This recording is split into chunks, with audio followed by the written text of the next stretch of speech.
كما صليت على إبراهيم وعلى آل إبراهيم إنك حميد مجيد.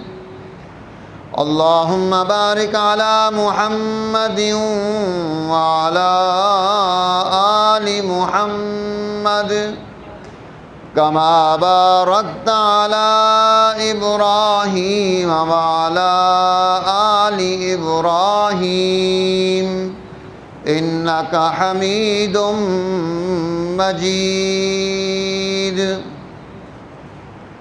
محترم سامعین کرام، عزیز دوستوں، بزرگوں،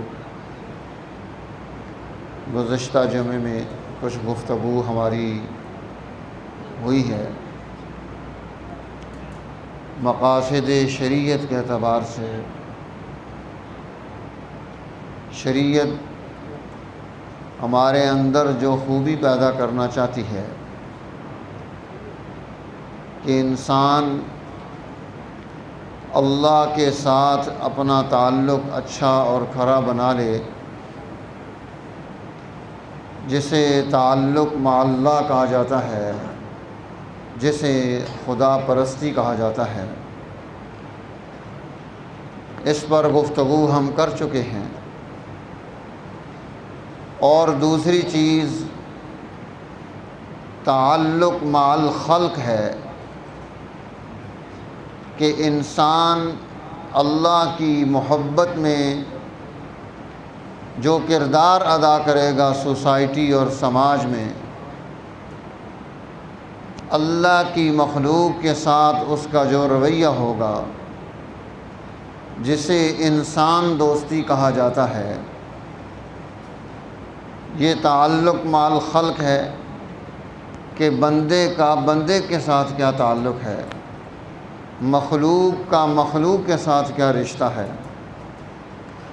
اور تیسری چیز ہے تعلق مع النفس، انسان کا اپنی ذات کے ساتھ کیا رشتہ اور تعلق ہے، اور اس نے اس رشتے کو کس طرح سے نبھانا ہے. تو تعلق مع الخلق یہ تعلق مع اللہ کا نتیجہ ہے، خدا پرستی کا نتیجہ ہے. سوسائٹی میں انسان دوستی پیدا ہو، مفاد پرستی ختم ہو. آج انسانوں کے آپس میں تعلقات اور لین دین کی بنیاد مفاد پرستی پر آ گئی. دین اسلام اسے اللہ تعالیٰ کے تعلق کی بنیاد پر اللہ کی مخلوق کی خیر خواہی کا جذبہ دیتا ہے. وہ ہم میں ختم ہو گیا. ہم سمجھتے ہیں کہ شاید مسجد میں آنا، اذان دینا، نماز پڑھنا، نماز پڑھانا، قرآن کی تلاوت کرنا، ذکر و تسبیح کرنا، حج کرنا، زکوٰۃ دینا، یہ تمام چیزیں الگ ہیں، اور اللہ کی مخلوق کے ساتھ جو انسان کا تعلق اور رشتہ ہے وہ الگ ہے. اس لیے وہ نماز تو اچھی پڑھتا ہے لیکن حقوق العباد اچھی ادا نہیں کرتا، وہاں ڈنڈی مار جاتا ہے. اسے دین نہیں سمجھتا، اسے اللہ کا حکم نہیں سمجھتا، اسے اللہ کے نبی کا اسوہ اور طریقہ نہیں سمجھتا کہ آپ اللہ کی مخلوق کے ساتھ جو خیرخواہی ہے، جو محبت ہے، جو جذبہ ہے، یہ دین اسلام نے جو پیدا کیا ہے، آپ اس کی ترویج کر رہے ہیں. دین اسلام انسانی سماج میں، انسانی سوسائٹی میں انسانوں کے باہمی تعلقات کو، رشتوں ناتوں کو، حقوق العباد کو بنیاد قرار دیتا ہے کہ یہ آخرت میں اس اعتبار سے مسلمان سے سوال کیا جائے گا، اس سے پوچھا جائے گا، اس سے بحث کی جائے گی کہ تو نے یہ کام کون سے کیے ہیں، کون سے نہیں کیے.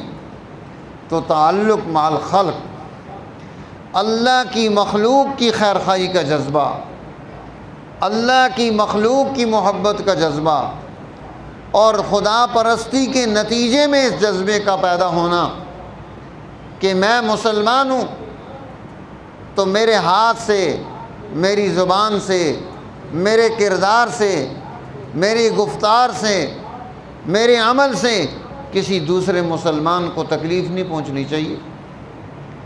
میں دوسروں کے سکون کا سبب بنوں، دوسروں کو آسانی دینے کا سبب بنوں۔ حضور نبی اکرم سرور دو عالم صلی اللہ علیہ وسلم جب گورنروں کو روانہ کر رہے ہیں تو نصیحت کیا فرما رہے ہیں؟ بشرا ولا تنفرا، یسرا ولا تعسرا۔ سوسائٹی میں بشارتیں پیدا کرنا، خوشخبریاں دینا، آسانیاں دینا، نفرتوں کا ماحول نہ لے کر آنا، سختی کا ماحول نہ لے کر آنا کہ سوسائٹی پریشانی میں مبتلا نہ ہو۔ حضرت سیدنا عمر بن الخطاب رضی اللہ تعالی عنہ امیر المومنین خلیفۃ المسلمین، مزاج کیا ہے، عادت کیا ہے؟ مختلف علاقوں سے زکوٰۃ اور عشر کی وصولی ہو کر آتی ہے، اور حکومت کے نمائندے وہ سامان لے کر آ رہے ہیں۔ حضرت عمر رضی اللہ تعالیٰ عنہ نے یہ قانون بنا دیا تھا کہ جس علاقے سے زکوٰۃ اور عشر اور دیگر مدات میں بیت المال میں سامان جمع ہونے کے لیے آ رہا ہے، وہاں سے ہماری سرکاری عملے کے ساتھ ساتھ وہاں سے تم لوگ ایک چنیدہ جماعت لے کر آؤ گے۔ اب 20-25 لوگ، 30 لوگ اس علاقے کے نمائندہ لوگ جنہیں سوسائٹی منتخب کرتی ہے، لوگ انہیں متعین کرتے ہیں کہ آپ چلے جائیں ہماری طرف سے۔ وہ آ کر مسجد نبوی شریف میں گواہی دیتے ہیں کہ کسی پر ظلم نہیں کیا گیا، ہماری سوسائٹی میں کسی کے ساتھ زیادتی نہیں کی گئی، کسی کا حق نہیں مارا گیا، کسی سے اس کا سامان زبردستی نہیں چھینا گیا، اور جن لوگوں سے یہ وصول کیا گیا ان کے پاس سال بھر کا راشن موجود ہے۔ یہ گواہی آتی، اس گواہی کے بعد وہ بیت المال میں مال جمع ہوتا، کیا مال کو جمع کر دیے جائے۔ اللہ کی مخلوق کی خیرخواہی کہ انہیں ظلم کی چکی میں پیس کر، انہیں نچوڑ کر، ان کے حقوق پامال کر کے، انہیں مجبور بنا کر، ان پر ڈنڈا مسلط کر کے، انہیں ڈرا اور دھمکا کر آپ ان سے وصولیاں کر رہے ہیں۔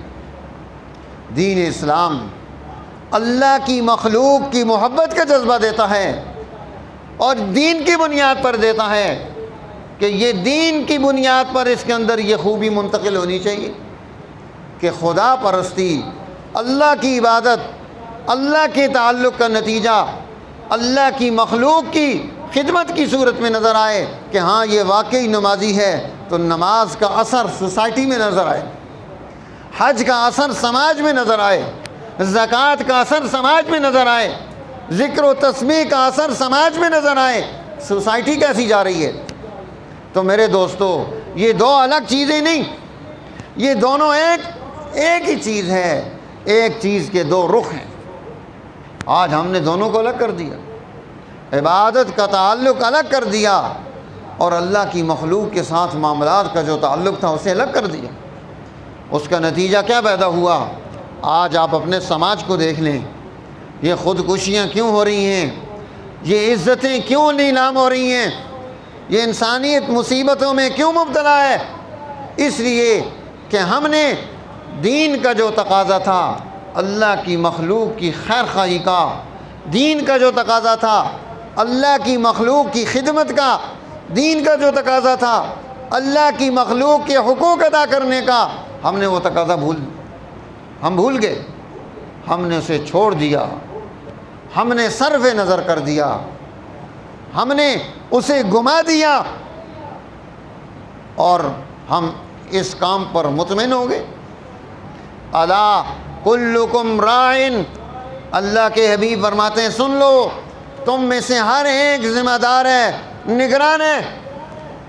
وَكُلُّكُمْ مَسْئُولٌ عَنْ رَعِّيَّتِهِ، اور تم میں سے ہر ایک سے اس کی رعیت کے بارے میں سوال کیا جائے گا۔ یہ مسئول ہے، قیامت کے دن پوچھا جائے گا۔ باپ سے اس کی رعیت کے بارے میں، اولاد کے بارے میں پوچھا جائے گا۔ ماں سے اس کی رعیت کے بارے میں، اولاد کے بارے میں پوچھا جائے گا۔ سوسائٹی میں جو جس مقام پر، جس منصب پر، جس عہدے پر، جس مرتبے پر ہے، اس مرتبے کے اعتبار سے قیامت کے دن وہ مسئول ہے، اس سے سوال کیا جائے گا۔ کلکم راعٍ وکلکم مسئول عن رعیتہ، سوال کیا جائے گا۔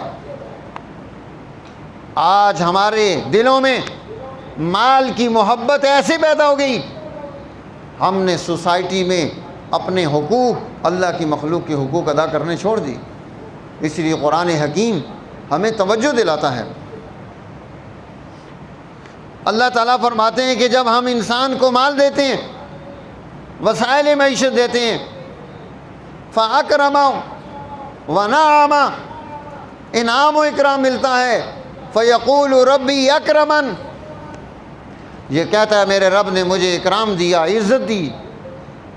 وَأَمَّا إِذَا مَا ابْتَلَاهُ فَقَدَرَ عَلَيْهِ رِزْقَهُ، جب اس کا رزق اس سے چھین لیا جاتا ہے، فَيَقُولُ رَبِّي أَهَانَنِ، کہتا ہے میرے رب نے مجھے ذلیل کر دیا۔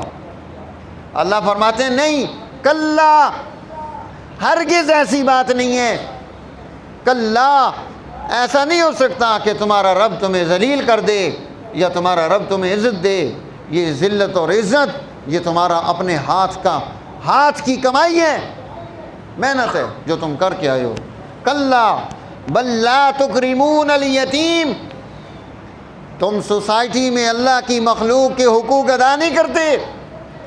بل لا تکرمون الیتیم، تم یتیم کی عزت نہیں کرتے، تم یتیم کا مال کھانا چاہتے ہو، تم اسے ضعیف و کمزور سمجھ کر ہڑپ کرنا چاہتے ہو۔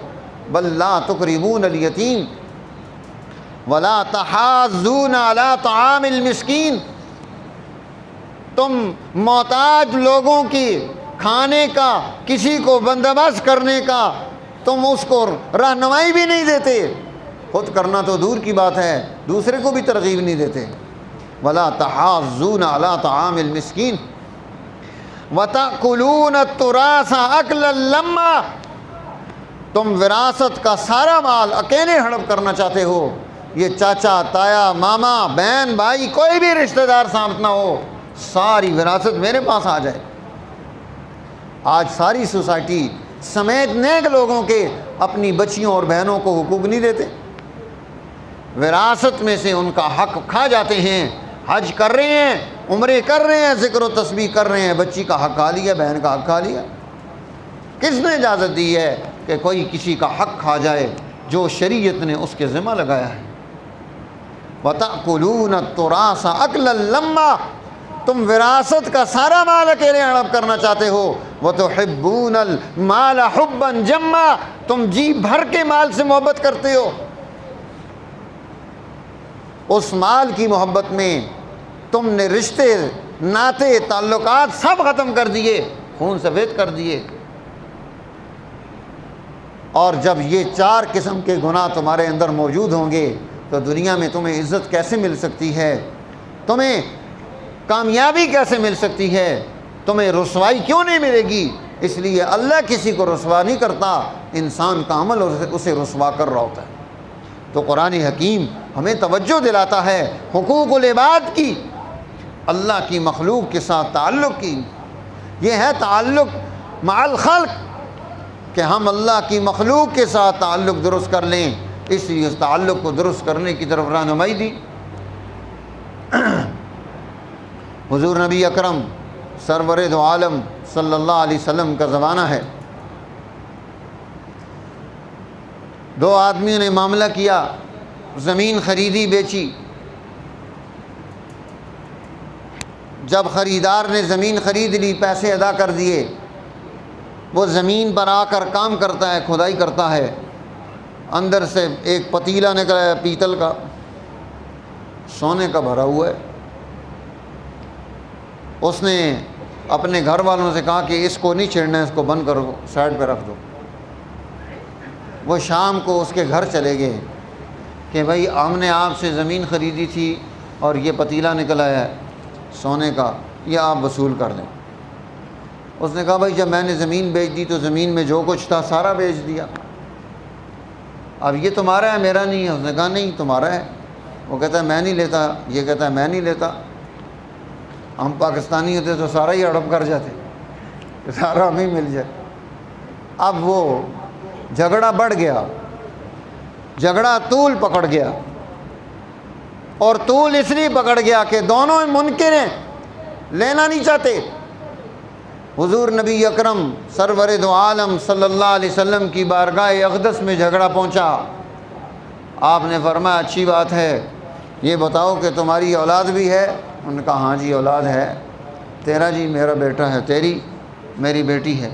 کہا ان دونوں کا نکاح کر دو، یہ سامان انہیں دے دو۔ ہاں جی، سرکار بھی ایسی نہیں ہے کہ سارا خود ہی ہڑپ کر لے کہ نکل آیا ہے تو سارا ہمیں دے جاؤ۔ اللہ کے حبیب فرما رہے ہیں اپنے بچوں کو شادی کر کے ان کو دے دو۔ تو میرے دوستو، دین اسلام انسانی حقوق کا کتنا خیال رکھتا ہے، دھیان رکھتا ہے۔ قانون بنا کر ہر چیز کا دیا کہ حقوق کو کیسے ادا کیا جائے گا، اس کا اہتمام، اس کا التزام کس طرح سے کیا جائے گا۔ اس لیے حضور نبی اکرم سرور دو عالم صلی اللہ علیہ وسلم اللہ کی مخلوق کے ان حقوق پر پوری رہنمائی دیتے ہیں۔ آپ دیکھیے کہ آخری خطبہ ہے، آپ تشریف لے جا رہے ہیں دنیا سے، اور اس آخری خطبے میں جو گفتگو اللہ کے حبیب فرما رہے ہیں اس میں کس چیز کی طرف رہنمائی دی؟ فرمایا خیال رکھنا، کمزور لوگوں کا خیال رکھنا، عورتوں کا خیال رکھنا، اپنے مزدوروں اور ملازموں کا خیال رکھنا۔ حجۃ الوداع پر خطبہ ارشاد فرما رہے ہیں تو اس میں کیا بات ارشاد فرما رہے ہیں کہ دیکھو جیسا خود پہنتے ہو اپنے ملازموں کو ایسا پہنانا، جیسا خود کھاتے ہیں انہیں ایسا کھلانا۔ ایک صحابی آئے حضور علیہ السلام کی خدمت اقدس میں، یا نبی اللہ یہ میرے ملازم ہیں، یہ میرے غلام ہیں، اور ان کا حال یہ ہے کہ یہ میرے ساتھ کبھی زیادتی کر دیتے ہیں، اطاعت میں کمی کر دیتے ہیں، مال میں خرابی پیدا کر دیتے ہیں، کبھی میں ان کو مارتا ہوں، سزا دیتا ہوں، کبھی گالی دے دیتا ہوں، یعنی برا بھلا کہہ دیتا ہوں۔ میرے لیے کیا حکم ہے؟ اللہ کے حبیب صلی اللہ علیہ وسلم نے ایک رہنما اصول پیش کر دیا۔ فرمایا قیامت کے دن جب ترازو پر تیرے اعمال آئیں گے، ان کے اعمال آئیں گے، انہیں دیکھا جائے گا انہوں نے تیرے ساتھ زیادتی زیادہ کی ہے، انہوں نے تیرا مال زیادہ غبن کیا ہے، انہوں نے تیری اطاعت میں زیادہ نقص کیا ہے، یا تو نے ان کو مار پیٹ میں برا بھلا کہنے میں زیادتی کی ہے۔ جدھر سے زیادتی ہوگی ادھر سے دوسری طرف دینا پڑے گا۔ انہوں نے زیادتی کی ہے تو وہ دیں گے، اگر تو نے زیادتی کی ہے تو تو دے گا۔ اب وہ رونے لگے، یا نبی اللہ میں ان سب کو آزاد کرتا ہوں، قیامت کے دن اللہ کی بارگاہ میں یہ زیادتی میں کیسے اس کو دے سکوں گا؟ میں اس کو آزاد کرتا ہوں۔ یہی چیز ماں باپ کی اولاد کے ساتھ اور اولاد کی ماں باپ کے ساتھ بھی ہے۔ اگر کوئی ماں باپ اپنی اولاد کے ساتھ زیادتی کرتے ہیں، قیامت کے دن انہیں دینا پڑے گا حساب و کتاب۔ کوئی اولاد اپنے ماں باپ کے ساتھ زیادتی کرتی ہے، قیامت کے دن اسے حساب و کتاب دینا پڑے گا۔ تو میرے دوستو، جہاں حقوق العباد ہیں، تعلق مال خلق ہے، اللہ کی مخلوق کا حق آ گیا ہے، وہ حق معاف نہیں ہے۔ اسی لیے تو حضور نبی اکرم سرور دو عالم صلی اللہ علیہ وسلم نے ارشاد فرمایا، یغفر لشہید، شہید جس نے اپنی جان اللہ کے دین کے لیے خرچ کر دی، جان دے دی، یغفر لشہید، اس کے خون کا قطرہ زمین پر بعد میں گرتا ہے، اس کی مغفرت کا اعلان پہلے کیا جاتا ہے، وہ شہید ہے۔ شہید کے بارے میں فرمایا بل احیاء عند ربہم یرزقون، وہ تمہارے رب کے ہاں رزق کھا رہے ہیں، وہ زندہ ہیں، انہیں مردہ مت کہو۔ اللہ کے حبیب فرما رہے ہیں یغفر لشہید، شہید کے سارے گناہ معاف ہو جائیں گے، الا الدین، قرضہ معاف نہیں ہوگا۔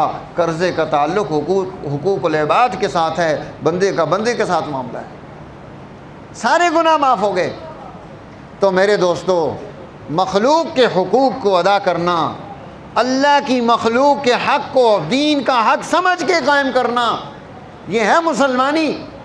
صرف نماز روزہ ہی مسلمانی نہیں، اس کے ساتھ یہ بھی مسلمانی ہے کہ ہم اللہ کی مخلوق کے حقوق میں ڈنڈی تو نہیں مار رہے۔ قیامت کے دن پکڑے جائیں گے، پوچھا جائے گا، ہر ایک سے پوچھا جائے گا، بادشاہ بھی بتائے گا، وزیر بھی بتائے گا، مشیر بھی بتائے گا، مفتی اور عالم بھی بتائے گا، خطیب اور امام بھی بتائے گا، والدین بھی بتائیں گے، سوسائٹی میں رہنے والا ہر فرد بتائے گا اس نے کس کا حق کھایا ہے۔ وہاں کوئی رشتہ داری نہیں چلتی، وہاں کوئی تعلق نہیں چلتا، وہ اللہ کی ذات ہے، ان رشتہ داریوں ان تعلقات سے پاک ذات ہے، اس کی ہمارے ساتھ رشتہ داری نہیں ہے۔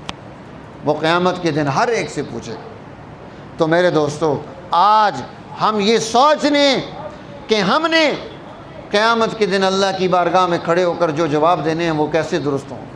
اللہ تعالیٰ ہمیں اس کا اہتمام اور توفیق نصیب فرمائے۔ وآخر دعوانا الحمدللہ رب العالمین۔